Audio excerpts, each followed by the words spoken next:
Chapter 1. Let's get a divorce. The man, dignified yet arrogant, gazed emotionlessly at the small woman in front of him. I'll pay for the alimony, he said indifferently. If you need money, a job, or a good doctor for your mother, I'll provide them for you. Rose fought desperately to hold back the tears in her eyes. When Jay Aries' fiancée ran away the day before their wedding, they were forced to find a temporary substitute bride to feed the appetites of the ravenous paparazzi and media outlets. He believed that she had accepted the role to claim the title, to be known as Mrs. Aries. However, the woman, Rose, alone knew that the reason she agreed was to fulfill her 2 lifetimes' worth of love for him. He never knew how much she loved him. I didn't marry you for money, she whispered. The intensity of her love for him had given birth to an inferiority complex. The man's deep, quiet eyes flashed a hint of skepticism. If 2 complete strangers got married, what reason could it be if not for money? My patience runs thin. If there's nothing else, I'll arrange for my lawyer to meet you tomorrow with the divorce papers. The man took a final sip of coffee, before placing the cup on the table, and turning away to head upstairs. Rose's eyes fell on the coffee cup, her timid face slowly becoming stubborn and grudging. The wind lingers, the geese leave their marks. Twice she had loved him with all her heart. She refused to give up on him that easily. Half an hour later. Upstairs. Husband. Rose called out meekly, standing demurely at the door. Jay, who was fixated on a document, was taken aback at the word husband. And he instinctively looked up. He stared intently at Rose. In their 1 year of marriage, he had forbidden her to address him as her husband. She had followed that rule obediently all this while. He was certainly not expecting an increase in boldness from her as their divorce drew near. Yes, I'll agree to the divorce, Rose announced. I don't want a house or any money, but I want a child. Although she spoke softly, Jay could sense the resolution in her words. His eyes widened slightly in surprise. Someone's getting bolder, he thought. You and me? Never, he spat, disgust in his voice. Rose calculated the time that had passed, and the dosage she had used when she spiked his coffee. The drug should kick in before long, right? After all, we are husband and wife, she said. If this whole thing is going to blow over, I feel I deserve to get something out of it. Rose steeled her gaze and straightened her back.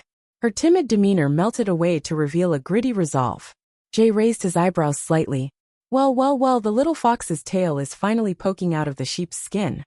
Rose, don't play hard to get with me. I assure you the alimony will more than satisfy you. If you're too greedy, you will end up with nothing. Sir Aries, I've told you it's not about the money. Rose emphasized again. She looked more determined than ever, her eyes fixed on him. But I'll have to borrow something from your body. What? Jay frowned, getting a little impatient. At that moment, his body started to feel unnaturally hot. Rose, you dare drug me? Jay instantly understood her intentions and his handsome face contorted into countless layers, like deep snow unmelting for millennia. Rose looked calm and kept quiet. She neither confirmed nor denied it. Then, she pursed her thin lips lightly and slowly stripped off her clothes, until her body was completely bare. Unhurriedly, she walked over to him and nestled by his body. Jay clearly wanted to resist, but he could not fight the urges of his body, and he found himself forcefully embracing her in his arms. The demons sealed in his body clamored to take him from the dark valley to the peak of the sky, and they shared a spring night of intertwined atrophy. Early in the morning, the first faint rays of dawn trickled through the translucent beige curtains and fell on the room's marble floor. On the bed, the man opened his bleary eyes. His handsome, chiseled face exuded a dignified charm. The passionate yet chilling rendezvous with Rose last night flooded his mind, and Jay Aries sat up immediately. He threw open the blanket and saw a few drops of blood staining the white bedsheets. They looked like blossomed lotus flowers, provocative and incredibly beautiful, blooming right in front of his eyes. A cold fury spread across his face. Damn, had he been toyed with? His slender and well-proportioned legs touched the floor. As he donned a bathrobe, he accidentally knocked something from the bedside table onto the floor. Jay bent over to pick it up. It was a debit card and an elegantly handwritten note. The money in the debit card is the payment for last night. Or even now. Goodbye. The handsome man's already insidious-looking expression became even more threatening. Rose. His furious voice, like a clear note of a cello, cut through the air and shook the entire building like a flame. Did she think his body was for sale? How dare she use his money to insult him? Jay's slender jade-like fingers curled and clenched into a tight fist, to the point that his knuckles began to turn white. Rose, you better pray that you don't get my hands on you. In a secluded rental house in the east side of the city, Rose laid on a simple fabric sofa, bit into the apple in her hand, and stared at the television screen.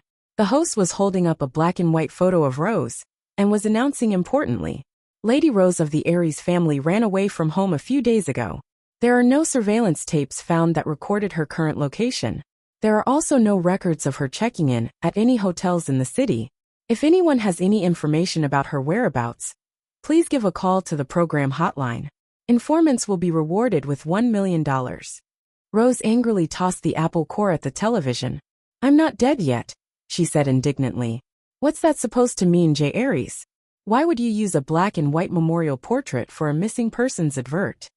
Then she burst out laughing. If you want to catch me, try again in your next life, Rose exclaimed with confidence as she caressed her face, which was very different from her memorial portrait. All Jay knew about her was that she was Royan's daughter out of wedlock, and that she grew up in a backwater mountain village. All the time, he had looked down on her and written her off as an ignorant, vulgar country girl. However, what he did not know was that she had lived 2 lifetimes. In her previous life, she had been known as Angeline, a well-educated honor student, and the eldest daughter of the Sevier family, one of the 4 aristocratic families in Swallow City. Not only was she a talented student in the cybersecurity department of the First Academy, but she was also born with a silver spoon in her mouth, and had the versatile skills befitting a lady from a wealthy family. Her expertise in makeup was impeccable. She was able to disguise herself as just about anyone. Before she left the Aries mansion, she donned a new disguise and carefully avoided all the surveillance cameras in the surrounding villas. Why should she make it easy for Jay to find her? 10 months later, Rose gave birth to 3 adorable babies in the rented room. She fell into a daze as she looked at her beautiful babies in their crib, 2 boys and 1 girl. For the past 10 months, the search for her had never stopped. A man as proud as Jay Aries would never release the grudge of being toyed with for his entire life. If she was caught by him, Rose knew that it would be the end for her. She doubted that his vengeance would be dated even if he tossed her into the ocean and fed her to sharks. Now that she has children to look after, it was impossible to live a life of hiding. Rose thought for a long time and made up her mind. She would endure the pain of parting with her love in order to live out the remainder of her life in peace. Chapter 2. Jay Aries received an unexpected gift. A newborn baby. As he looked at swaddled infant clamoring for food, a thick layer of frost seemed to cover Jay's handsome face. Where's the child's mother? He asked through gritted teeth, his eyes flashing dangerously. How dare that woman take his seed and shun the responsibility of taking care of the child? My apologies, sir, replied the courier. The child's mother has died in the hospital from dystocia. Jay tensed up and fell silent. He took a long time processing it, the flame in his eyes mixed with a hint of doubt. Dead? The person nodded grimly, took out his phone, and showed Jay the portrait of the deceased Rose. Mr. Aries, this is Rose's memorial portrait that we took of her. I can send it to you if you like. Jay's eyes scanned the phone screen rapidly. The woman in the photo was bloated and her swollen face was as pale as a ghost. Her protuberant eyes were open wide, staring right across the screen. Who could this be if not Rose? When Jay, who had OCD, saw Rose's dead image, all sympathy and mercy inside him vanished. No. Tell me, where is she buried? Number 674 in Mountains Fork Cemetery. Jay clutched the child and hurried back into the house. In a nearby spot, Rose watched from the window of her brown car as Jay's tall figure retreated into the house. There was a sour look in her eyes. Even the news of her death did not disrupt his calm expression. Perhaps she was only able to trick him so easily because he did not love her at all. Her yearning for the man may have finally fizzled out forever. If 2 lifetimes worth of passionate love was unable to penetrate his heart, why should she keep trying? 5 years later, outside the capital city's airport, Rose pushed her suitcase in front of her. She was wearing a baseball cap, a pair of giant sunglasses and a dark mask. Her palm-sized face was mostly obscured, giving her a rather comical look. Behind her were 2 beautiful kids. The 5-year-olds were rather taller than their same-age peers. The boy wore a red jersey with embroidered wings on the shoulders, paired with black slacks and black Nike shoes. The scooter under his feet was moving harmoniously with his body. The girl next to him fashioned a pair of pigtails. She wore a pink princess dress, and her face was as smooth and pale as an elf from a fantasy story. The kids could be likened to princes and princesses from an anime. As they walked, they garnered a fair amount of attention and compliments from people walking by. Wow, what beautiful children! Are they child stars? What sort of genes must the parents have to give birth to such beautiful kids? Robert and Rosette seemed accustomed to such scenes. They even posed for photos when people requested them. The passers-by loved their charming photo shoots, as well as their cheerful behavior, as they interacted with others. I'm Robert, the older brother. I'm Rosette, the younger sister. When Rose heard the twins handing out introductions yet again, she could no longer keep her cool. As she walked further in front, she turned around to reprimand them. Robbie, Zeddy, I've told you time and time again about human traffickers. Do you want to get abducted? Why would you give your names to strangers? Would it kill you if they don't know your names? The two children scrambled to catch up to their mother. The big brother looked at his mother's annoyed face and pouted. Mommy, why do you wrap yourself up like that? Are you Belikov? Rose felt a little guilty. She had chosen her peculiar dress code, as she was worried about being recognized by Jay. After all, she had hoodwinked him 5 years ago and even faked her death. If she were to suddenly appear alive in front of him, he would probably kill her with his own 2 hands. Her mother was critically ill, and wished to see her daughter and grandchildren one final time. If it were not for that, Rose would never have risked returning to the familiar city. Rose said dismissively, "What do you know? This is called fashion. It's the latest trend." When she realized her twins had taken off their sunglasses, Rose snapped at them sternly. "Put on your sunglasses." The 2 kids sighed resignedly and put on their sunglasses. The older brother, baby Robbie, looked like a tiny adult as he puffed up. At least Mommy thinks it's cool. Rose sighed with relief when she saw that their sunglasses were back on and covering their highly iconic eyes. The mother and her kids wore the same type of sunglasses. They linked hands and walked side by side out of the airport. As she walked, Rose gave her kids a lecture. Our domestic security is not good enough. There are human traffickers everywhere, so you two had better not run around. Meanwhile, at the airport exit, Jay was directly approaching Rose. Seeing the familiar tall, slender figure caught Rose off guard. Rose's heart almost jumped out of her throat. She hastily added on. Especially men who look like dogs in suits and ties. Who knows? Even if he's dressed well, he may be a beast underneath those clothes. Take a look at that man walking over there. Though he looks chic and elegant, he might be a cruel man. Most likely a human trafficker, at that. If you bump into men like him in the future, be sure to stay clear of them. Got it? As Rose frantically tried to find a way to avoid Jay, he suddenly looked straight at her and smiled warmly. Rose was instantly rooted to the spot, her body petrified. Her mind was a whirl. No, it can't be. Has Jay changed in my 5 years of absence? His frozen iceberg of a face is smiling? For me? Perhaps after 5 years of separation, he finally realized what he was missing out on. Jay. A gentle female voice from behind her swiftly shattered Rose's naive fantasy. Jay walked past Rose. His relaxed face momentarily betrayed a hint of annoyance. He had to take a curve to move around the trio blocking his way. Rose sighed softly. Really, why would this guy smile at her? He had always hated her. Mommy, that man looks like a good person. How could he be a human trafficker? Her eyes were popping with excitement and fascination, making her look cuter than ever. What do you know? You can't judge a book by its cover, Rose murmured. She quickly pulled her child away. As she walked out of the airport, Rose could not help but take a last look behind her. She saw Jay smiling sincerely at the gorgeous woman. Jay even took the initiative to take her luggage, a gentle and considerate side of him that Rose had never seen before. Scumbag, Rose growled angrily to herself. She could not understand what he saw in that big-chested bimbo.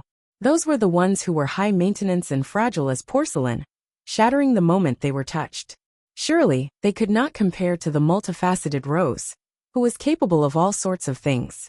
She was not afraid of getting her hands dirty. She was a good housewife who could work outside as well. She was able to bear his children and bring up their kids well.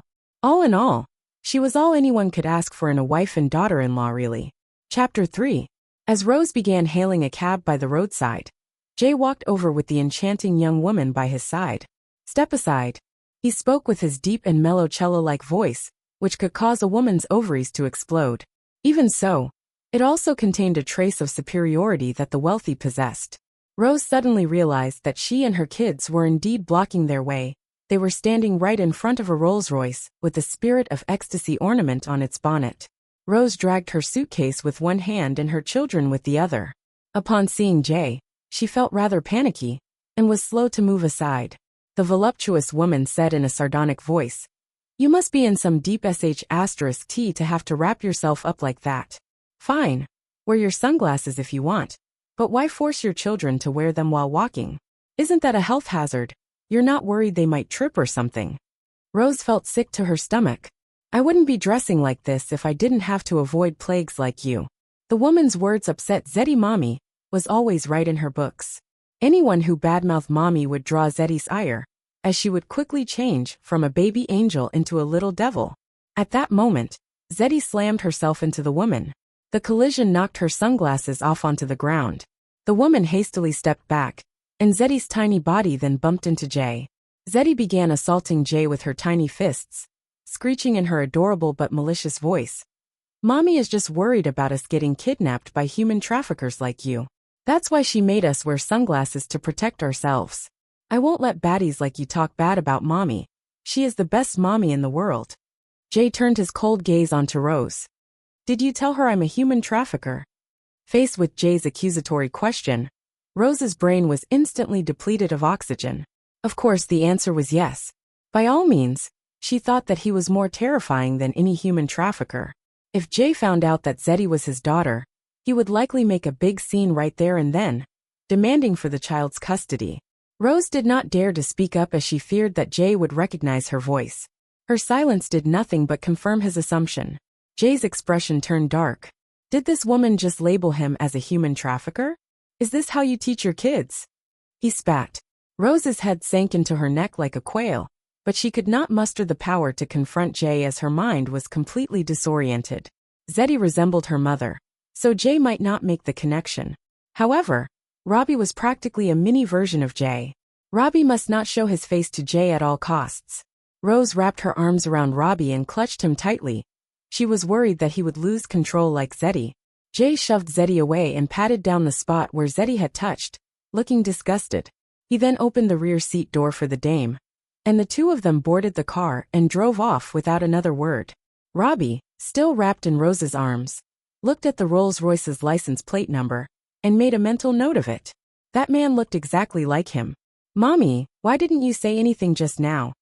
Zeddy was so aggrieved that tears were filling up her eyes. Every time she was bullied in the past, Mommy would run up to teach those bullies a lesson.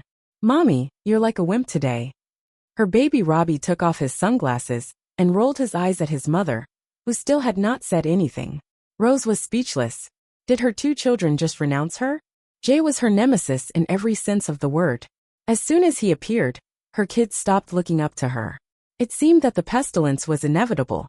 Disturbed, Rose hailed a cab, and the trio headed off to Splendid Town District in City North's 3rd Ring Road, which was where her mother was currently staying. Inside the luxurious Rolls-Royce, Josephine Aries crossed her arms as she peered through the window to observe the curious sunglasses-wearing family until they boarded their cab and left. She did not read much into the earlier confrontation. However, when she saw the little girl, a familiar face flashed in her mind. "Jay, don't you think that little girl looks familiar? Her eyes look just like my sister-in-law's." Her older brother Jay held the steering wheel as he replied airily, "Sister-in-law? What sister-in-law?" "Jay, you were married once, remember?" Josephine reminded him. The image of Rose flashed through Jay's head, and he mentally compared the little girl's face with Rose's. Screech! The Rolls-Royce came to an abrupt stop. Rose, that woman, the person who made him grind his teeth at the mere thought of her? Ouch! Josephine jerked forward from the momentum, and her forehead bumped the back of the car seat. "Jay, how could you hurt your darling sister like that? What if I got hurt? Are you going to take care of me for the rest of your life?" The Rolls-Royce stopped by the roadside. Jay rushed out of the car and glanced at the direction of the airport. Josephine rolled down the window and said weakly, "Don't bother. I saw them getting into a cab just now. We're heading south and they're heading north. You won't be able to catch up to her even if you turned around." Jay slowly returned to the driver's seat and closed the door. Josephine chattered excitedly.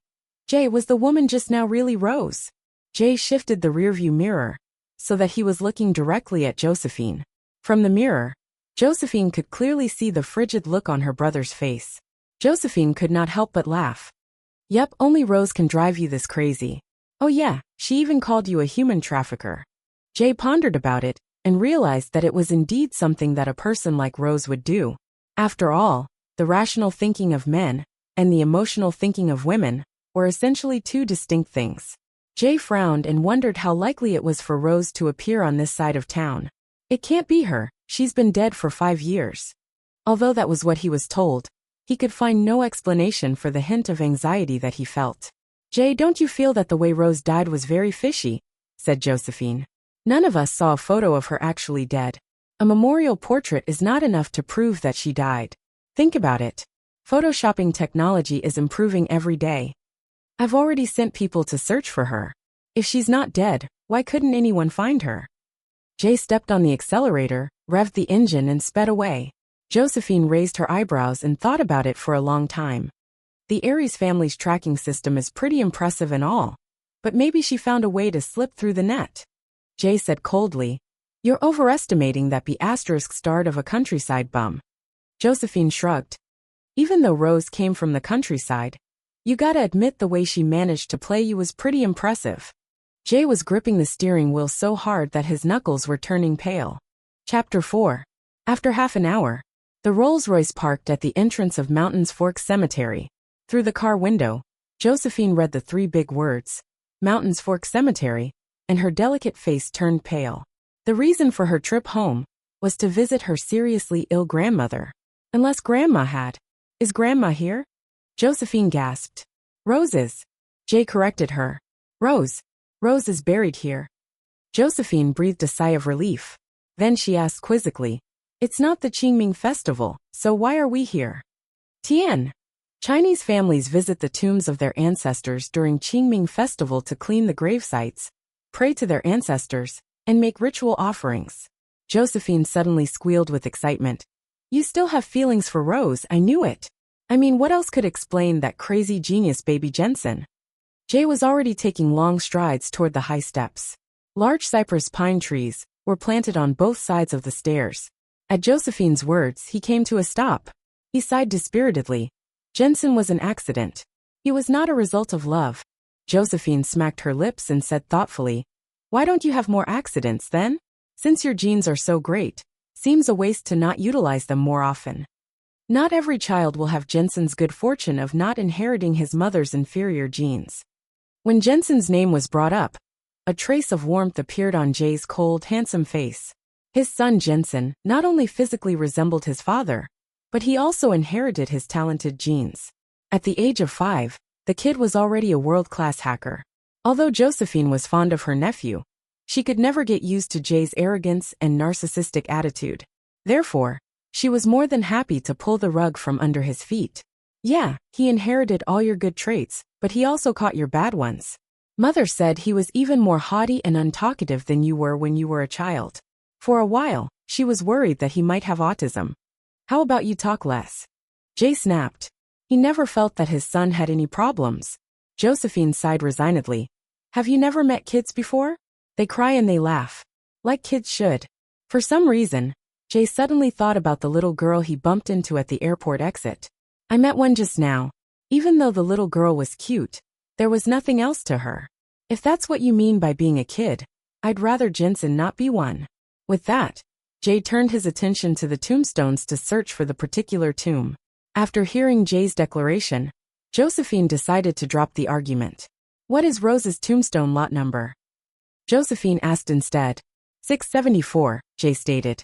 674? Go and die. Josephine gasped exaggeratedly. Rose was really unlucky, huh? How'd she even get such an unlucky number? Tian. 674 sounds like go and die in Mandarin. Josephine had not realized it, but Jay's tall figure had come to a halt. It seemed like a dark cloud had overcast his handsome face. The temperature of the air around him seemed to have plummeted. 674? Go and die? That's what it meant. Is this a coincidence, or was it on purpose? If it wasn't a coincidence, then that must mean that B*TCH Rose faked her own death. Did she pull off this classic ruse of misdirection to sway me? When Jay found the tombstone with the lot number 674 and read the name that was carved, he was completely frozen. Sure enough, he was played for a fool by Rose. The elegant carving on the tombstone read, "Here lies Angeline Sevier." Angeline? How could it be her? Josephine instinctively let out a yelp when she came over and read the name on the tombstone. Oh my gosh! Jay, it's Angeline! Jay stared at the tombstone. He could not wrap his head around how Rose's tombstone became Angeline's. Angeline was a highly educated young lady hailing from a respectable family, while Rose was a B***starred bum from the countryside. How could the two complete polar opposites end up sharing the same tombstone? Jay, if lot 674 is Angeline's tomb, then where's Rose buried? Josephine asked bemusedly. Jay sneered menacingly. So, she's not dead yet, huh? Well, she will be soon. He would personally make sure of it when he got his hands on her. Jay stared around the cemetery for a while. His gaze looked nostalgic and somewhat reluctant. After a long moment, he eventually got up and left. When Jay returned to the car, he gave a call to his assistant. Find a way to get patient Harper's family to transfer her to Grand Asia Hospital ASAP. Over the phone, his assistant Grayson was speechless. Harper was the mother of the supposedly deceased Lady Rose. He remembered clearly the day he learned of Lady Rose's mother. He had asked for instructions from the president. At that time, the president's original words were, "I'll pay for her treatment. But after that, I never want to hear about her ever again." Why did the president change his mind so soon? Understood, sir, Grayson replied. As Jay hung up the phone, a thin leer spread across his lips. Josephine turned away when she saw Jay's ominous expression. She knew what it meant. Rose was in big trouble. Rose got off in splendid town. That very evening, Rose received a phone call from the hospital concerning her mother. The person on the line told her that due to the sudden deterioration of her mother's condition, she should transfer her mother to Grand Asia Hospital's nephrology specialist as soon as possible. Grand Asia Hospital, Jay's company. Rose's mind instantly went blank. She had vowed to never step foot into Jay's territory again. Alas, you never know what life would throw at you. Perhaps Jay would not remember her? Rose convinced herself optimistically, and she gathered up all her courage and decided to go to Grand Asia Hospital. The next day, as an extra precaution, Rose dumped her usual ladylike look and adorned a more punk-like style. She teased her hair into dreadlocks and painted her face with trendy makeup, black eyeshadows, and overlined crimson red lipstick. On top of that, she wore her comical round-framed sunglasses before grabbing a taxi to Grand Asia Hospital. When Rose delivered her mother's file to the registered doctor on duty, the doctor avoided Rose's gaze and slowly moved his mouse. A notification instantly popped up on Jay's cell phone, and he snatched it up eagerly. After reading the message on the phone screen, his attractive and mesmerizing lips arched into an evil grin. Rose, you can run but you can't hide. Chapter 5. Grand Asia Hospital. Jay went to the monitoring room. As soon as he entered, a young man greeted him and gave his report. Master Aries, the patient's data entered our system 20 minutes ago. We've done as you ordered and set up an electronic tracker to track the person who submitted her information. But this woman looks very different from the photo you gave us. Jay's eyes were glued intently on the monitor. The young man shifted the mouse, and a woman dressed in punk fashion appeared on the screen. Jay frowned and carefully observed the woman with dreadlocks, lips smeared with lipstick with a cat eye eyeshadow, trying to suppress the discomfort he was feeling. Zoom in, Jay barked. Rose's face was enlarged on the monitor, and the high-definition image offered a clear view of her face. She still looked the same. Jay narrowed his eyes. How did Rose escape from his escape-proof net back then? He could not fathom how she had managed to stay hidden when the entire world was searching for her. But her final move of faking her death was admittedly very clever. When Jay thought about how he had been outwitted by a commoner like Rose, he felt a massive blow to his self-esteem. Grayson, seize her and tie her up. Jay's thin lips sneered maliciously. Yes, master, Grayson replied before leaving the room. Rose sat on the bench in the hallway, anxiously waiting for the doctor's analysis. She was completely flummoxed by the doctor's many inexplicable excuses for her mother's admission. First, there were problems with her mother's indicators. Then, There were suddenly too many patients in Grand Asia and no spare beds, so she had to wait outside. In order to get timely and effective treatment for her mother, Rose could do nothing else but wait patiently for the results. Suddenly, several men wearing tinted glasses and black uniforms approached her. Rose immediately felt that something was wrong and was about to walk away when more similarly dressed men appeared on the other end of the corridor. "Miss, would you please come with us?" Grayson removed his sunglasses and offered a polite smile. Rose finally realized that she had walked straight into a trap by willingly going to Grand Asia. "Who are you? And why should I go with you?" Rose spoke with forced calm. Grayson replied rather firmly, "Miss, don't make us use force. Our men tend to be a bit rough. One small mishap, and we might break one of your limbs by accident." That was nothing short of a blatant threat. Rose was well aware that Jay's bodyguards were as ruthless as their master. As such, she chose to give up rather than resist, and she followed Grayson down the corridor. When they arrived outside the lounge, Rose was reluctant to go in. Grayson threw the door open and shoved her into the room. Rose stumbled a few steps forward before stopping right in front of Jay Aries. Jay was sitting on a black rocking chair that seamlessly blended into his black suit. The scene simply emanated nauseating vanity and arrogance. When Rose came in, Jay's eyes instantly locked onto her face. "Wash your face clean with that sink over there," Jay ordered her sharply. Jay's intolerable pompousness sparked the dormant fury within Rose. "Mister, it's natural for a woman to want to look her best, you know. You're being unreasonable and impolite." She chose to act dumb. Jay leaned forward and said severely, "My apologies, perhaps I just can't see you as good looking." There's beauty in all types of flowers. It's the same for people. I can't help it if you're close-minded," Rose said, holding her ground. "Fine. If you won't wash your face, I'll get my people to do it for you." Jay's voice was smooth and silky, but it sent shivers down Rose's spine. "That won't be necessary." Rose stood up abruptly. "I'll do it myself." She walked toward the sink, unscrewed the tap, and splashed cold water over her face. She rubbed her face and returned to Jay. "I'm done." Jay inspected the unchanged painted face and frowned. He instinctively reached out to touch the multicolored makeup on her face. "Is this waterproof makeup?" Even after touching the garish makeup, his fingers were unstained. "I'll give you 3 minutes. Right now. Clean up your face. Otherwise, I'll have one of my men peel the skin off your face." His voice was so icy that Rose thought she was inside a coffin of ice. Rose remained adamantly seated on the sofa opposite him. "I can't wash it off," she said stubbornly. "Come in." At his command, the door opened from the outside, and a group of burly men entered the room and formed 2 rows around Rose. Rose was dumbfounded. She stammered, "No. I mean, it's just makeup removal. Is this really necessary?" Jay gave the men a meaningful look, and then a few tall men aggressively grabbed Rose. One of them tightened a hand around Rose's neck, and she quickly had trouble breathing. Another man took a bottle of makeup remover and sprayed it recklessly on Rose's face. Some of it seeped into her eyes and instantly burned her. Then, another person took out a toothbrush and roughly scrubbed Rose's face. Finally, the last person took a bottle of mineral water and poured it over Rose's face. "We're all civilized people. Why are we acting like primitive monkeys?"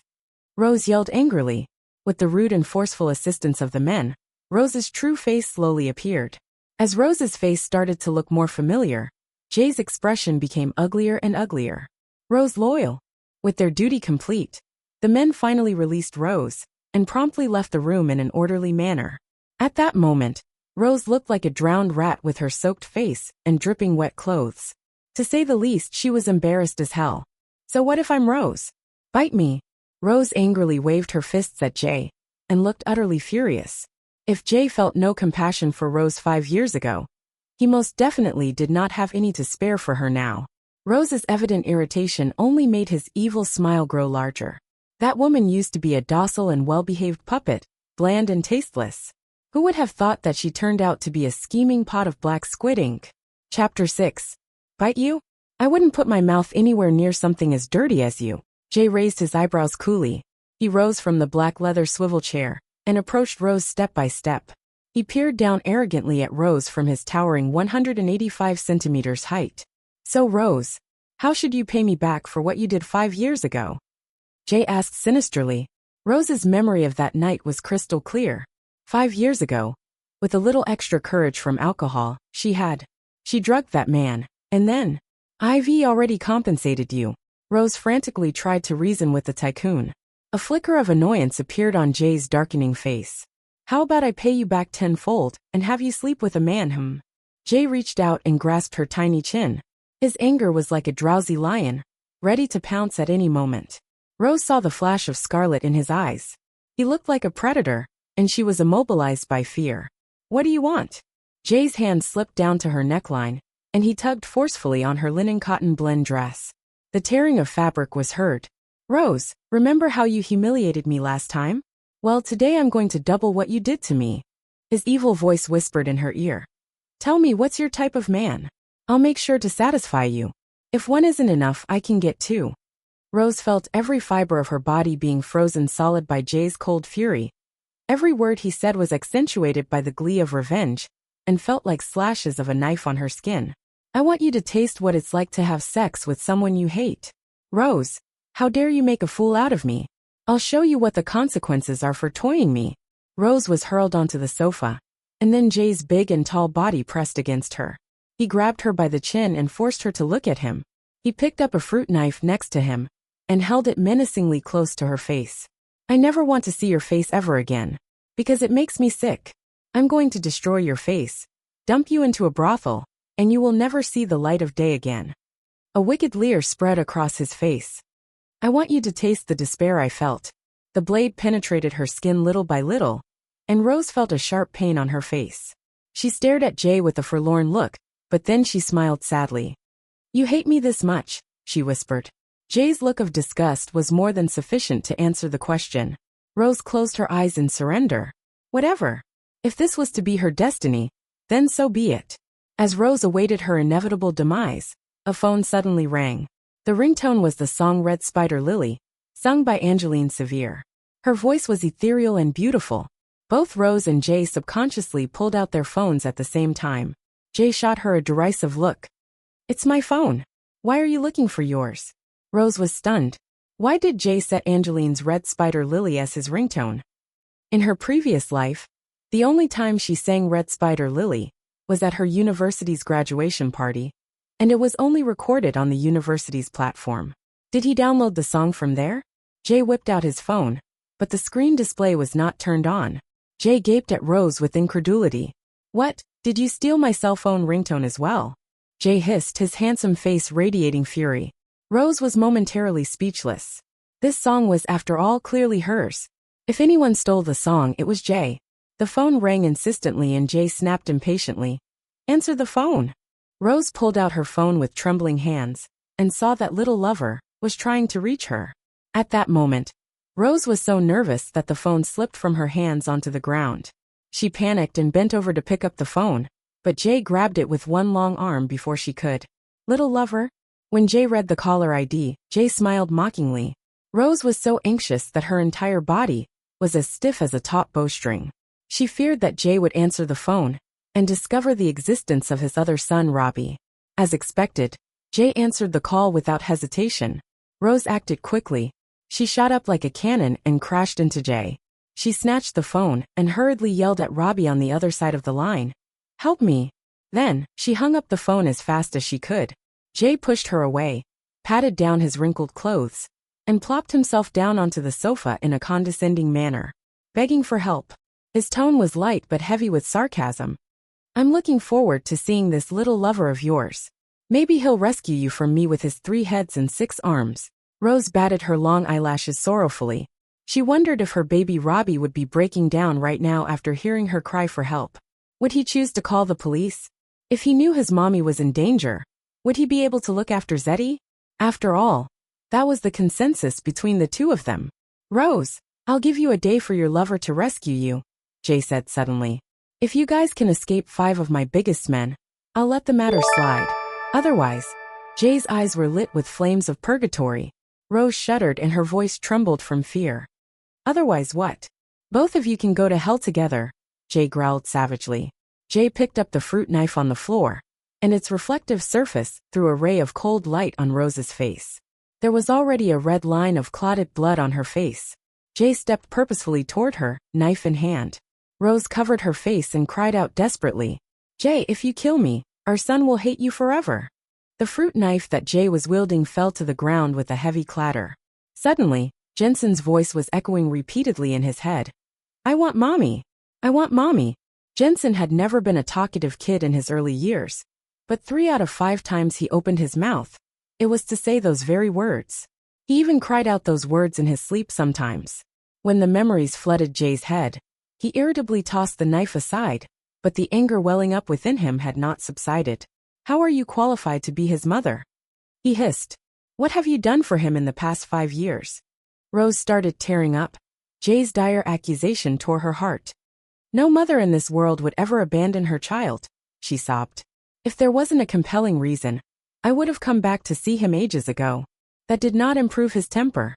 "You're just a greedy and cowardly wimp," he snarled. Rose could have argued the point. She had made the woeful decision to abandon her first child, to give the other 2 babies a shot at a bright future. Furthermore, she knew that her first baby would also be brought up well, if he was taken in by the Aries family. However, those were grievances that she could never tell anyone. "Yes, I am a wimp," Rose howled, shelving her pride and enduring humiliation for the sake of survival. Chapter 7. Panulis, Yen An. Jay picked Rose up and threw her roughly under the desk. He pulled off his azure tie and bound her hands with it to the leg of the table. He then snatched up a rag from the table and stuffed it into Rose's mouth. All Rose could do was continuously lash out at Jay with her 2 free legs. Unfortunately, her struggles were futile in the face of the vast difference between their strengths. With his prey immobilized in his net, Jay grinned. "Rose, you can be honest with me." He ruthlessly aimed a kick at Rose's short flailing legs. Temporarily satisfied, he then casually whipped out his cell phone and called his baby boy. Rose was left with her hair in a mess, her clothes torn, and her initially snow-white legs covered with bruises. She stared at Jay indignantly and gave out muffled whines from her gagged mouth. She was, however, not crying or anything of the sort. Her inaudible screams were, in fact, a string of obscenities aimed at Jay, cursing that he would get hit by a car if he was on the road, that he would be swallowed by a tsunami if he went to sea, and that he would run into a tornado if he boarded a plane. Suddenly, a tiny and composed child's voice resonated from Jay's cell phone. "Daddy." Rose instantly fell silent. Her bloodshot eyes were locked onto Jay's cell phone. Jay spared Rose a contemptuous look. His shirt was hanging loose after he removed his tie, baring his sexy neck. Rose was actually staring at the phone, but from Jay's point of view, it looked like Rose was staring at his neckline. Jay recalled the night 5 years ago. His face soured, and he glared at her coldly. "If it's nothing important, don't disturb me. I'm busy," Jensen said coolly after Jay's prolonged silence. Just as Jensen was about to hang up, Jay, who knew his son very well, said casually, "Make your own lunch today." "No way." With those final words, the phone gave a beep and went silent. Jay's handsome face turned darker than Baogong's. In the entire world, only Jensen would dare to hang up on a call from Jay Aries. Honestly, Jay did not quite know how to handle the kid either. Jay gave a nearly inaudible sigh as the clock on the wall chimed at the new hour. No one would have ever dreamed that the noble and prideful Jay Aries had been forced to return home punctually to cook for his son. In fact, it had been going on for the entirety of 5 years. Jensen had many quirks, and did not allow any women to enter their villa. He was also known for inheriting his father's obsessive compulsiveness. Even more peculiarly, Jensen never ate any meals prepared by anyone other than his father. His reason was simple. Other people's food was tasteless. If anyone asked him what he felt a dish was lacking, he would roll his eyes and say, "The taste of my father's love." Every day, Jay had to rush home 1 hour before noon. In case of the occasional business trip, he would prepare his son's meals and store them in the refrigerator in advance. He used to think that teaching Jensen how to cook would solve the problem. Jensen was a natural prodigy with an impressive IQ, but he seemed to have an incurable inaptitude for cooking. Jay had personally tutored his son countless times, but the dishes Jensen made always ended up inedible. They were so bad that even Jensen himself refused to eat them. Finally, after several quarrels between the father and son, Jensen grudgingly compromised and agreed to also accept the meals cooked by his grandparents. Having to look after such an arrogant and abnormal son, Jay felt rather miserable, to say the least.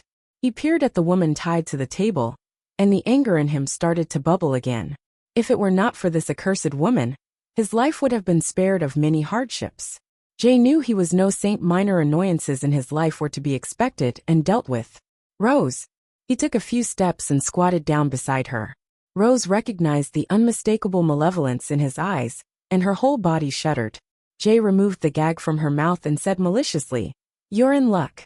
I'm going to leave for a while. So you better pray that your little lover will hurry up and save you. Sorry, ***. If you're still here when I return, you can look forward to a horrendous death." "You fuck," Rose began to yell, but was cut short as Jay shoved the rag back into her mouth.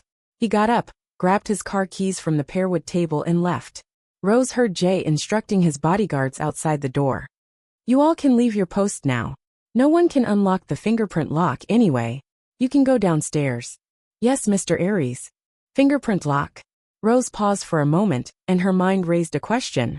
Are the fingerprints of identical twins the same? If their genes are carbon copies, could their fingerprints be as well?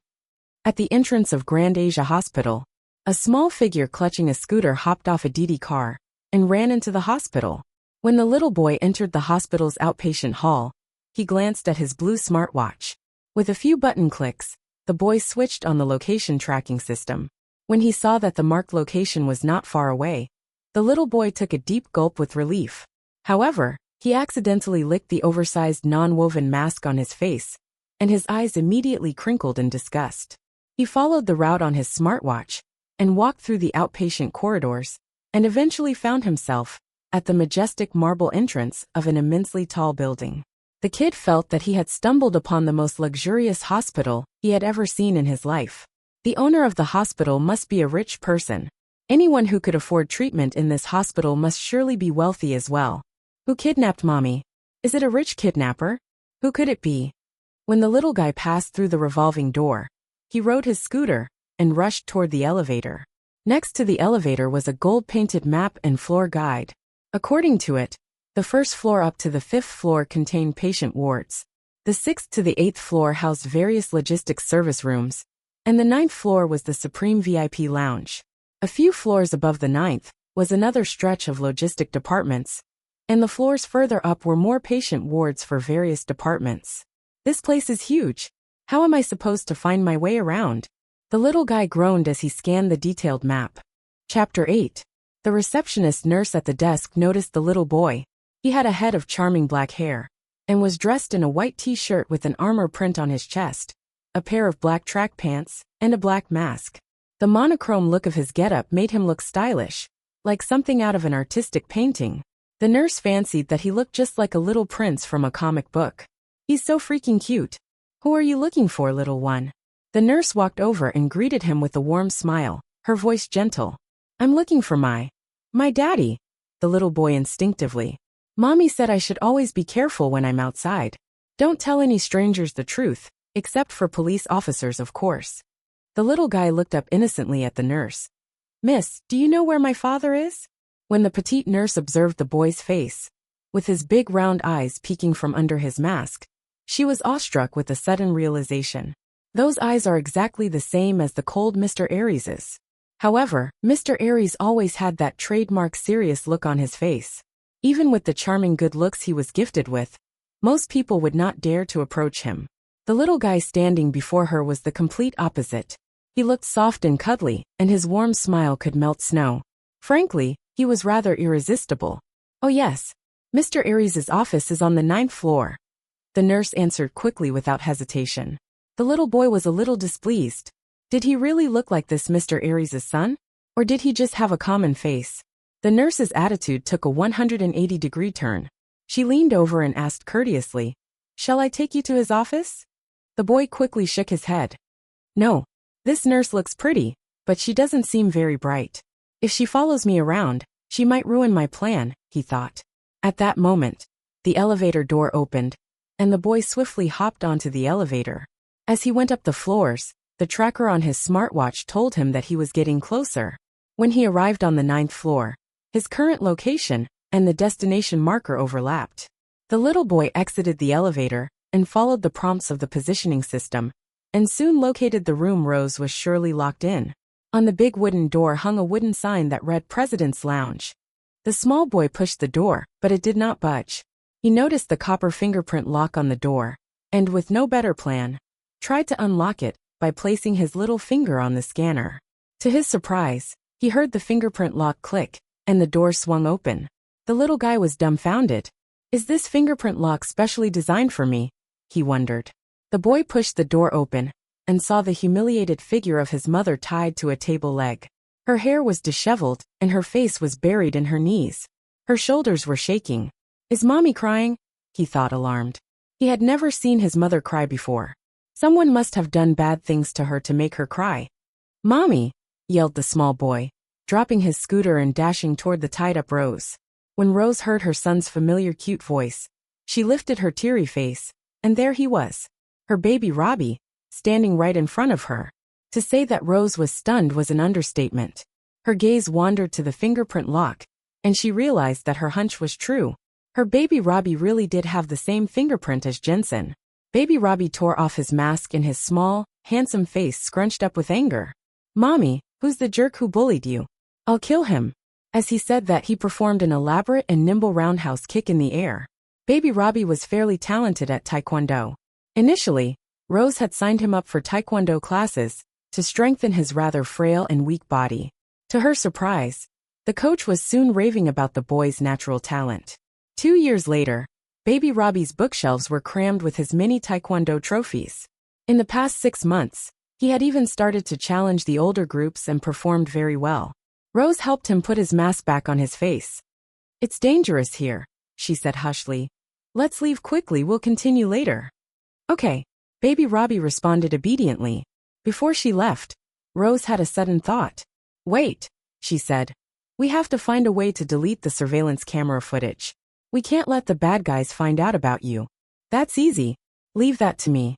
Very soon, the entire building's surveillance camera footage was erased. The villas in City South seemed to blend into the horizon. The area was renowned as the most valuable real estate paradise in the entire city. The bungalow villas were huge in themselves, but their gardens were even bigger. The microdistrict had a record low percentage of the city's population. Less than 0.5% of the citizens lived there. Of course, only the richest and the most powerful people could afford to live in that paradise that seemed to blend into the heavens. Jay drove his Lincoln into the underground garage. Swiftly and elegantly, he drifted into the parking spot, planting the car perfectly.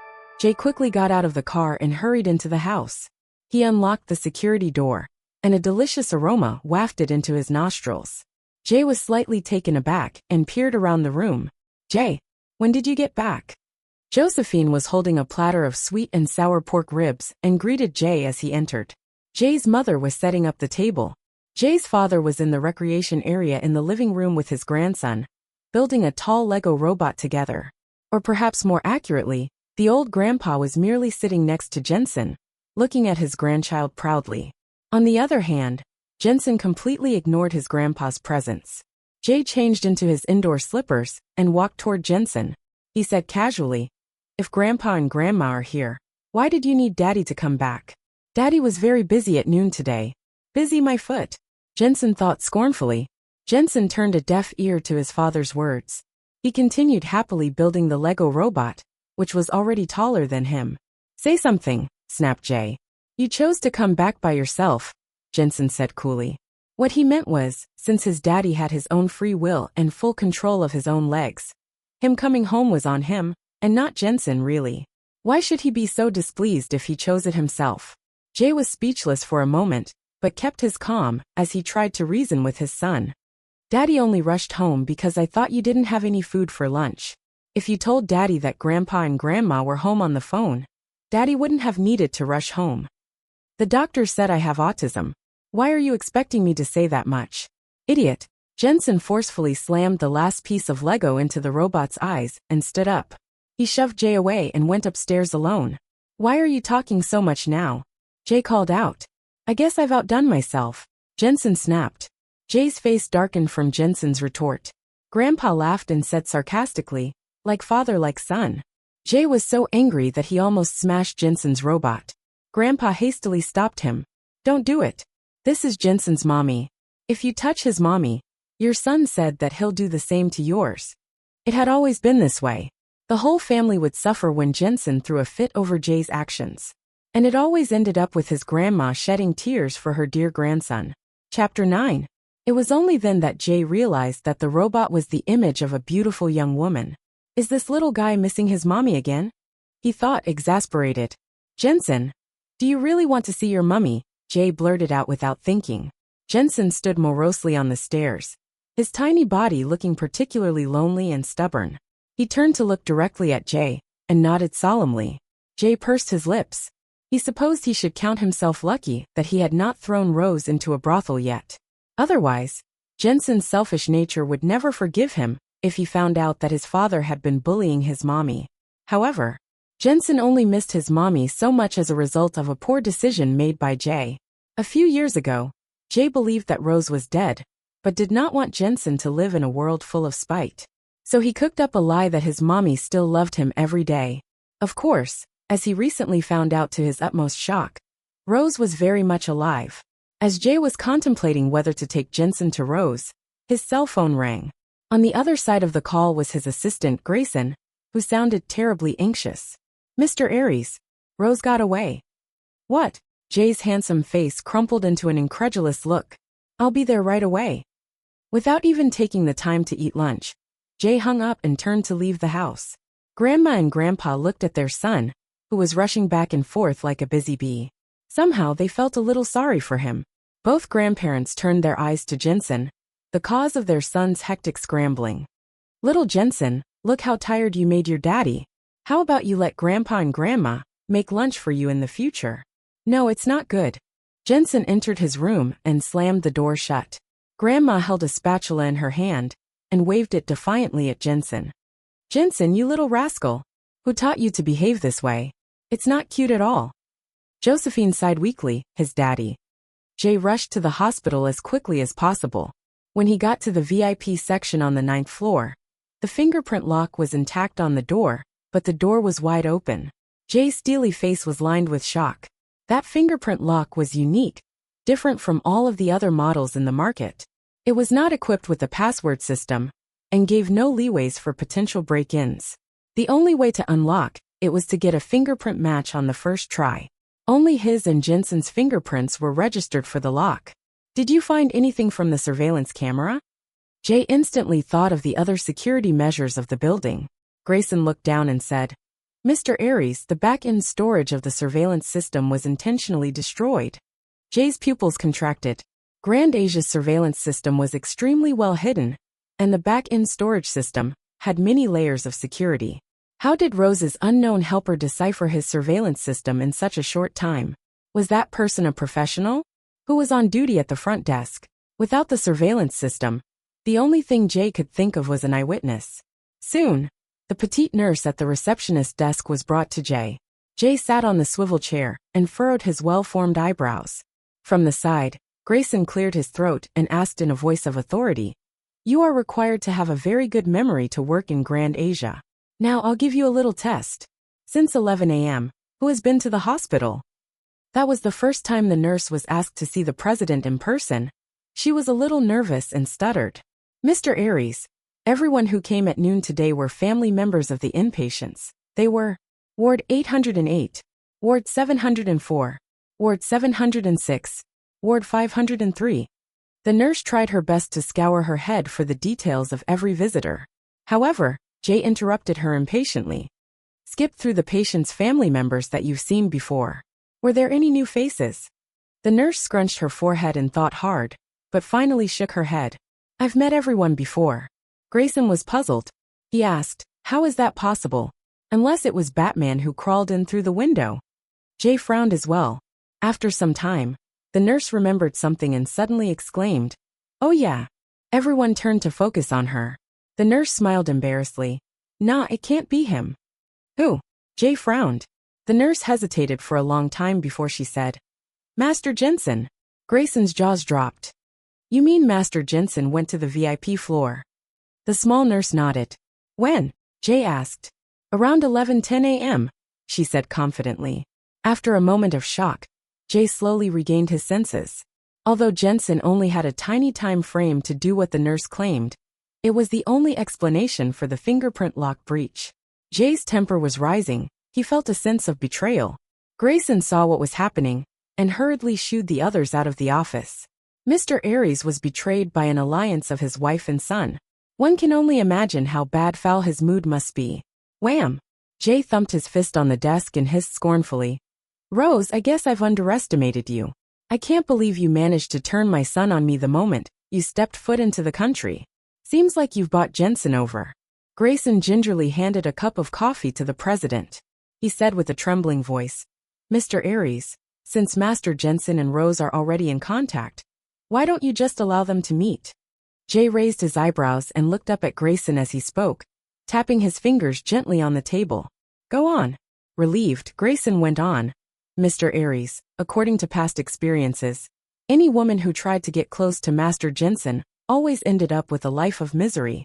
After all, you should know better than anyone about Master Jensen's ability to make someone's life a living hell. After all, Miss Rose is just a bastard girl from the countryside. If you assign Miss Rose into the house as a babysitter, with Master Jensen's OCD and autism, I'm sure it won't take long for Master Jensen's dreamy image of his perfect mommy to be completely shattered. On the other hand, Miss Rose will likely be pestered to death by Master Jensen. Who knows, perhaps you won't even need to dismiss her before she begs you to let her pack up and leave. Chapter 10. After giving his long and incisive anecdote analysis, Grayson looked at Mr. Aries with a proud and expectant look. Just as he thought Jay was about to praise him for his wit, Jay shot him a deadly look full of daggers. OCD. Autism. Jay sounded calm, but there was definitely underlying anger in his tone. Grayson's forehead started dripping beads of sweat. Grayson bit his own tongue. Even though Master Jensen was a handful and a problematic child, he was still Mr. Aries' beloved son. The only person who was allowed to criticize Master Jensen was Mr. Aries. If anyone dared to say badmouth Master Jensen, they were essentially digging their own graves.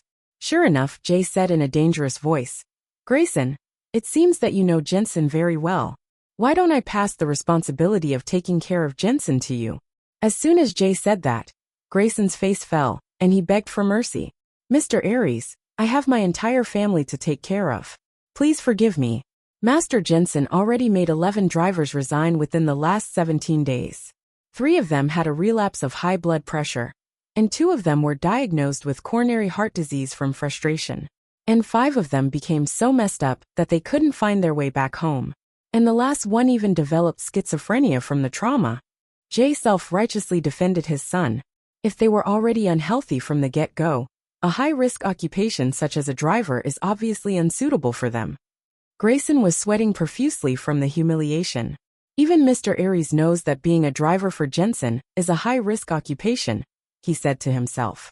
Grayson steeled himself and tried to defend the heroic drivers. Mr. Aries, the dangerous part of the job wasn't the driving. It's just that Master Jensen is too ruthless. For example, Jay said lightly, Jay was always happy to learn about his son's actions. Take Mr. Zach for starters. He always had underlying blood pressure issues. One day, Mr. Zach praised Master Jensen for his intelligence, but Master Jensen replied, Not as much as you. You're a shining beacon of knowledge. For context, Mr. Zach was bald. Therefore, when he heard Master Jensen's words, his high blood pressure relapsed on the spot. And there's also Mr. Lionel. He suffers from anxiety, and his eyelids frequently twitch. Master Jensen managed to convince him that he had a serious muscular disorder. Poor Lionel got a panic attack and was sent to the hospital for emergency treatment. Jay's eyebrows furrowed slightly. That sharp tongue of Jensen is seriously a force to be reckoned with. He noted quietly. Jay went into deep thought to analyze why Jensen acted the way he did. Jay organized his thoughts. This kid has always hated strangers from the bottom of his heart, and has always been very dependent on me. Something pulled on Jay's heartstrings. He made up his mind to make some significant arrangements to cure Jensen's rigid mindset. Grayson, we'll go with your plan, Jay said abruptly. Find a way to coerce Rose to be Jensen's nanny. Grayson looked rather bashful and mumbled. But Miss Rose ran away. Trying to catch her now would be as hard as it was 5 years ago. Jay snorted. Oh, did she really? Grayson's eyes lit up with realization. Of course. Miss Rose has submitted her mother's application for hospitalization. She can no longer run away. I guess Mr. Aries really did figure everything out. Splendid town. As soon as Rose got home, she hurried to the bathroom to clean up the signs of the abuse. Then she changed into long sleeves and trousers before coming out. When she saw her two kids silently binge watching TV shows in the study room, she did not give much thought to it. Instead, she went to the kitchen to prepare their meals. In the study, the two little kids were lying on the floor, staring intently at the monitor. After secretly making sure that mommy left, baby Robbie immediately ordered his sister. Quick, go and shut the door. I have something nice to show you. Zeddy trotted quickly to the door and locked the door from the inside. When she was done, she dashed back to her brother in anticipation. What did you want to show me? Baby Zeddy looked at baby Robbie excitedly. Baby Robbie held out his right hand that was clenched tightly into a fist. When he unfurled his fingers, there was a tie clip lying in his palm. Unimpressed, baby Zeddy grumbled. Isn't this just a tie clip? This is no ordinary tie clip. At most, this is just a very expensive tie clip. Baby Zeddy pursed her pink lips disdainfully. Baby Robbie said mysteriously, what do you know? This tie clip was taken from the bad guy who kidnapped mommy. This is evidence. We can use this tie clip to find the criminal who kidnapped mommy. Baby Zeddy looked at her brother in awe. If we find the bad guy, can we avenge mommy? Baby Robbie's eyes glowed with anger. Of course. I'm all grown up. As a young man, I vow to protect you and mommy forever. Baby Zeddy took the tie clip and lifted it up to observe it. How can we trace a tie clip back to its owner? Baby Robbie smiled slyly.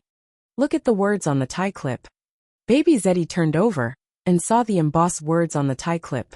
J. Aries. Zeddy read the name aloud. Baby Robbie turned up the volume of the show they were watching, but the video player was reduced to the bottom right corner. He then opened the internet browser and searched for J. Aries. I knew it. That jerk who stays in the president's lounge of Grand Asia Hospital is a big tycoon. Look, Zeddy. That guy's the president of Grand Asia Hospital. Whoa, that's a huge net worth. Robbie browsed through Jay's Baidu Baiki page. He moaned. Too bad there's no photo of him. Zeddy said sagely.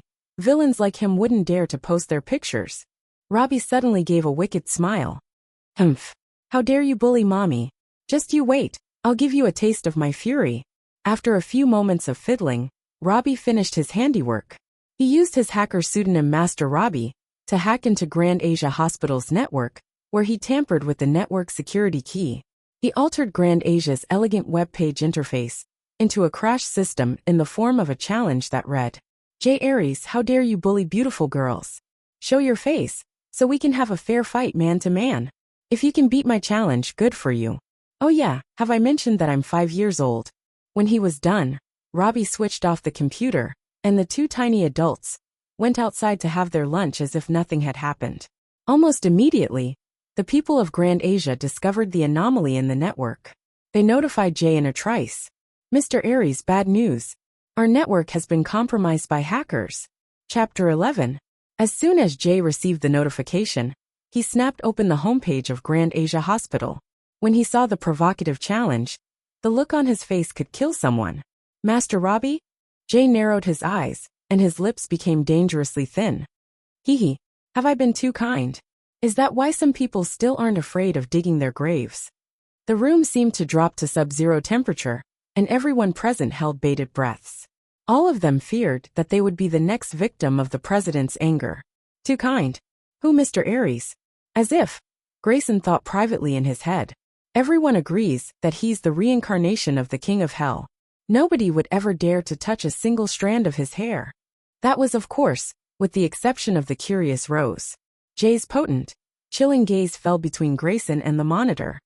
Did you find who this Master Robbie is? Grayson lowered his head. Shamefaced, he said. Our network department has dispatched our best hackers, but we haven't been able to get past the hackers' firewall. We're currently unable to find any information about this Master Robbie. Jay's handsome face darkened. He said coldly, I'll give you two choices. Either find out who this person is yourself, or get help from Jensen. Jensen? Grayson shivered when he heard Master Jensen's name. Master Jensen had indeed inherited Mr. Aries' talents and, combined with his rigorous training since he was a baby, Master Jensen was arguably the ultimate hacker in the hacker world. But to seek help from the demonic Jensen? It would be impossible to avoid getting sliced to ribbons by his sharp tongue. Grayson would also have to look forward to the kid's deadly sarcasm and other surprises. Grayson's gaze fell on Mr. Aries' slender finger. He wondered if he could ask Mr. Aries to request for Jensen's help in his stead. If the president asked his son personally, the whole matter would be solved within minutes. Mr. Aries, how about you go back? Before Grayson could finish his sentence, Jay scoffed with disdain. Do I look like I have all the time in the world? Jay stared coldly at Grayson, his gaze sharp as a knife. Get out. Grayson wiped his cold sweat as he exited Mr. Aries' office. When Grayson returned to the cybersecurity department, he announced seriously, listen up. Unless you no longer want to spend Valentine's Day with your loved ones, or spend your New Year's video chatting with your friends, someone had better find out who this Master Robbie is. Everyone immediately went back to work in despair. After everyone in the cybersecurity department individually tried to decipher Master Robbie's firewall for the nth time, Grayson knew he had no choice but to ask Jensen for help. Jensen answered the phone but said nothing. Master Jensen, what are you up to? Grayson was not sure how to bring up the subject, and chose to beat around the bush a little. You have a favor to ask of me? Jensen asked coolly. Grayson was taken aback. Master Jensen was as astute as ever. Grand Asia was attacked by hackers. Master Jensen, could you be so kind as to spare some of your precious time to help us restore the system? Jensen said airily, I see. But no. Grayson sighed helplessly when he heard the beep from the other end of the line. Grayson hung up the phone and returned his gaze to the monitor. It was the homepage of Grand Asia's website. The hacker had set up a string of 2D passwords, which gave the impression of a kindergartner's prank. Grayson was so annoyed that his balls started aching. Master Robbie sounds like an old-fashioned name, but the design looks like it was done by a 3-year-old. Even Jensen wouldn't dream of designing such a password. Grayson toughened up and called Jensen again. Jensen answered the phone with gritted teeth. What? Yo, Master Jensen. Could you please lend a hand to Uncle Gray? Is Grand Asia going to pay me? Hick. Grayson felt like his soul was leaving his body. Master Jensen, Grand Asia is your daddy's company. Of course, he's going to make you the heir in the future. Not interested. Anyway, you wouldn't want to see someone bully your daddy like that, right? Click. Grayson looked at the phone defeatedly. Jensen had hung up again. How can I get through to this kid? Grayson grumbled exasperatedly. Meanwhile, in the villa in City South that expanded into the horizon, Jensen sat in front of his computer, staring at the challenge on the website. His handsome face was emotionless. However, the faint anger resonating from his eyes made him look even more like a tiny replica of Jay. The same cold and unmoving attitude. The same expressionless face. Daddy bullying beautiful girls? Daddy is not that kind of person. Jensen effortlessly deciphered the string of 2D passwords and spat. Childish. Not only did he restore the normal network of Grand Asia, but he also managed to find the IP address of the hacker's computer with some effort. The location revealed it to be in the microdistrict of City North's splendid town. Then he picked up the phone and called his father. Pay up, he said shortly. Jay noticed that Grand Asia's crashed network had already resumed its usual operating mode. What do you want? Jay was never stingy when rewarding his son. Mommy, Jensen uttered. Jay simply could not understand why his son had become so obsessed with his mother again lately. Everything's about his mommy. Lego. Mommy. Reward. Mommy. Can it be that this little guy knows that Rose is back? Finally, he said. If you want to see your mommy, you have to promise Daddy something first. You have to learn how to get along with people and how to communicate with them. In a few days, Daddy will find a nanny for you to take care of your meals and live with you. If you can get along with her, I promise to let you see Mommy. Chapter 12. Splendid Town. When Rose received a sudden call from Grand Asia Hospital, she immediately feared that the hospital was going to refuse to treat her seriously ill mother.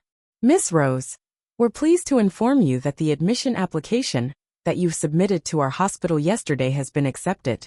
Due to the special nature of your mother's case, the hospital made an exception for her and allowed her to be hospitalized in Grand Asia Hospital. We have already transferred the patient to the hospital in advance. Please pay the hospitalization fee of 300,000 yuan within 24 hours. Rose was dumbstruck. When she went to Grand Asia to submit her mother's application for admission yesterday, she was rejected by the staff for various incomprehensible reasons. However, Grand Asia then miraculously transferred her mother to their hospital the day itself, without notifying her. There could only be one explanation: Jay had gotten involved. Rose instantly shot at the caller angrily.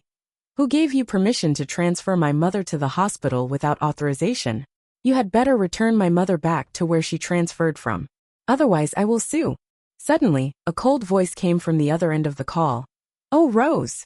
The familiar adrenaline-surging voice that contained an air of superiority immediately made all the hairs on Rose's body stand straight up. However, she mustered the courage to reply. Ja. Yeah. Sir Aries. Jay frowned and said coolly, Grandpa? I'm not that much older than you. Rose was taken aback and choked violently. She was just trying to get on his good side. Obviously, that's not what I meant. It was true that he was not much older than her. Why, someone told me that you're going to sue me. Jay's haughty voice had an air of indifference that made him sound even more mesmerizing. What great timing. I've been meaning to confront you about the matter 5 years ago, before we go to court. The incident 5 years ago? The incident where she raped him during the end of their marriage? If the thing gets blown up, what good would it do for him? Rose thought. I'm not scared. I'd be honored to be able to see you in court, Sir Aries, she sniffed. I'll have to thank you for having my name make all sorts of headlines when the time comes. It took Rose a lot of courage to retort with those words. After toughening up and giving it to him, she heard Jay's stony voice saying, How shameless. Rose answered sarcastically, What about using my mother as leverage? Isn't that shameless as well? Rose, it seems like I'm getting to know the real you better now. What sharp wit you have. Aren't you afraid that your words may cause more harm to your mother? Jay had always been a natural hunter. When he had his prey in his clutches, he made sure to prod their weak spots until they fell onto their knees. It only took a split second for Rose to change from her gallant and spirited self to the old oppressed Rose. Humph. Damn you, Jay. I knew you'd threaten me with her, you lowlife. Rose's mind slandered him, but her mouth opened to form a plea for mercy.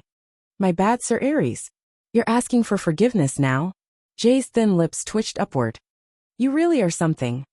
Rose pretended to be not affected and smiled. As long as you let go of my mother, I'll obey you to the word. I'll do whatever you say. Jay's lips twitched into a ferocious sneer. He wondered why he had never realized what a good actress she was before. Rose, I'll be waiting for you at the Grand Asia Hospital to discuss your mother's treatment. If I don't see you within 30 minutes, your mother may be treated by an intern. Sorry about that. With those words, he hung up. Rose wept silently as she looked at the phone. She had only just escaped Jay's evil lair yesterday, but then she had to walk into his claws again on her own accord. If I don't go, will Mom be in danger? Mom has late-stage uremia. The specialists are already having a hard time treating her. If she was handed over to the interns, she'd be dead in minutes. Ugh. Rose sighed heavily. Ugh. After the end sigh, Zeddy and Robbie were discussing in whispers in the corner. Zeddy asked Robbie, Why is Mommy sighing? Robbie cleared his throat and said wisely, Maybe she's going through menopause. A few of my classmates' moms acted like that when they were going through menopause. They're sighing all day. From the moment they wake up, they'll either scold their husbands or their sons. Other than that, they just sigh. Since our mommy doesn't have a husband to scold, and we're such good kids, the only thing left for her to do is sigh. Zeddy felt bad for her mommy. She put down the toy model in her hand and walked over to her mother and gently held her head. She said sweetly, Mommy, I'll find a husband for you, so that you'll be able to scold him when you're in a bad mood. Rose was at a loss for words. What kind of logic is that? Mommy's not in a bad mood. Mommy just needs to go to the hospital to fight some monsters with your grandma. You two be good and stay at home. Rose squeezed Zeddy's baby face. When Robbie heard the hospital mentioned, he knocked over the wooden toy blocks, and his stubby legs ran quickly into the house to grab a weapon. Mommy, if that bad man from yesterday bullies you again, you should spray his eyes with this. Robbie held in his hand a cosmetic bottle with a nozzle that was clearly not a skincare product. What's this? Enhanced pepper spray, Robbie said mysteriously. If you use this, I won't have to worry about you bumping into that bad man again. Rose placed the pepper spray into her handbag. Since Jay already knew that she faked her own death, she did not bother with a disguise. She dressed like her usual self when she exited the house, wearing her favorite white shirt and green-fitted skirt, wavy maroon hair spilling over her shoulders. She put on light makeup and high heels. As soon as Rose took a step out of the door, Robbie and Zeddy leaned on the window and watched as their mother walked away. Why did Mommy dress up so nicely today? There was doubt in Robbie's dark, shiny pupils. Zeddy huffed innocently. This is something out of your expertise. Mommy must be planning to use her beauty as a weapon. Robbie rolled his eyes. As long as that doesn't backfire on her, he mumbled. Zeddy was excited. Are we going to have a daddy soon? Robbie fell silent with his mouth agape. Grand Asia Hospital. Jay sat in the president's office and looked at his watch. It had been more than half an hour. In fact, 40 minutes had passed. Did that accursed woman chicken out? Was her promise on her phone just empty words? His tall, lean body stood up. Grayson, get my car, he barked. Grayson was stunned. Mr. Aries, aren't we waiting for Rose? You actually think she has the nerve? Jay spat incredulously. Chapter 13. As he spoke, the door was pushed open, and an attractive secretary poked her head through. The secretary respectfully said, Mr. Aries, there is a pretty lady here for you. She sounded rather excited and gossipy. Grayson told her off. Don't you know that Mr. Aries' office prohibits females from entering arbitrarily? Send her away. Jay actually wondered momentarily if it was the accursed woman Rose. However, when he heard the secretary describing the woman as pretty, he dismissed the thought. That mundane and shapeless Rose with her dated style could never be described with that word. The secretary closed the door and returned to the reception desk. She said demurely, I'm sorry, Mississippi, Mr. Aries isn't accepting guests now. Rose lifted her chestnut curls and took a deep breath to suppress her anger. Then she huffed. Your president invited me himself. What's the meaning of him turning me away now? I've already done my part and surrendered. Why is he treating me like I'm less than a human being? The secretary was stunned. In all her years of working in Grand Asia, that was the first time she had ever heard someone insult Mr. Aries so courageously. Jay and Grayson walked out of the office and headed to the elevator. On the way, they heard Rose's raised voice and turned around to see what was happening at the secretary's desk. When the secretary noticed the annoyed and bloodthirsty look in Mr. Aries' eyes, she quickly pretended to organize her desk. Jay stood directly behind Rose as she remorselessly continued to list out his wrongdoings. The customer is always right. If it wasn't for our money paying him, how would he run his business? Oh, Rose! Jay growled her name from behind through gritted teeth. Rose almost fell to the ground from the sudden voice. She whirled around to see Jay with his hands in his pockets, glaring daggers at her. The only thing Rose could do was smile sheepishly at him. Fuck. She had been full of resentment and needed to vent. The thought of Jay not allowing any women near him made her so exasperated that she could not help but ridicule everything about Jay to the sweet secretary of his. Much to her surprise and dismay, Mr. Aries caught her in the act. She wondered if the misfortunes were piling up on her, because she did not pray to the gods before leaving the house. Sir Aries. Rose changed her demeanor instantly. However, her nervousness caused her to touch her bag uncontrollably. Come in with me. Jay turned and walked into the office. Rose remembered the atrocities that occurred in the office yesterday and hesitated. Sir Aries, how about we have our chat outside here? I'm really busy today, can you just tell me? Jay stopped in his tracks and turned to glare at her. How busy are you? Rose quickly took back what she said. No. I mean, you're the Sir Aries. You probably have a million things to do today. I don't want to take up too much time of yours. Why don't you just say what you wanted to tell me here? Jay stared at his watch intently. He finally gritted his teeth and asked, Rose, do you want to see Jensen? In a trice, Rose flew like the wind and rushed up to Jay. Jay spared her a contemptuous look and walked into the office. Rose did not hesitate this time, and obediently followed Jay into the room. Jay sat down on his black swivel chair and stared at the pretentious woman in front of him. He was honestly a little surprised to find that she looked like an actual human being when she was dressed up. He proceeded to toss a contract in front of Rose. With an overbearing tone he said, Sign it. Rose took the contract warily and quickly scanned the relevant details in the contract. As she reached the end, she could not help but protest. This is a typical clause of a capitalist tyrant. I won't accept it. She threw the contract back to Jay. It was a medical exemption contract that asked for Grand Asia to be given permission to use her mother as a guinea pig for new technology. If her mother died from it, Grand Asia would only have to pay a meager compensation. On top of that, family members could not appeal against them on any grounds. If she were to sign the contract, she would basically be selling her mother off to Grand Asia Hospital. Rose was not stupid. She sneered at Jay. I see you just love threatening me with my mother. Sir Aries, I know you want revenge.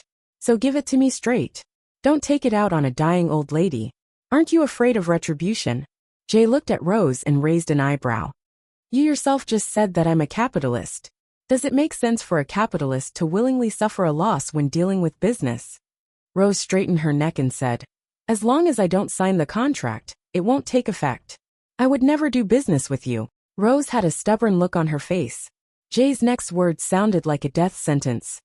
Do you think I can't afford to pay for medical negligence if your mother died in Grand Asia? Hick. Rose was jolted awake.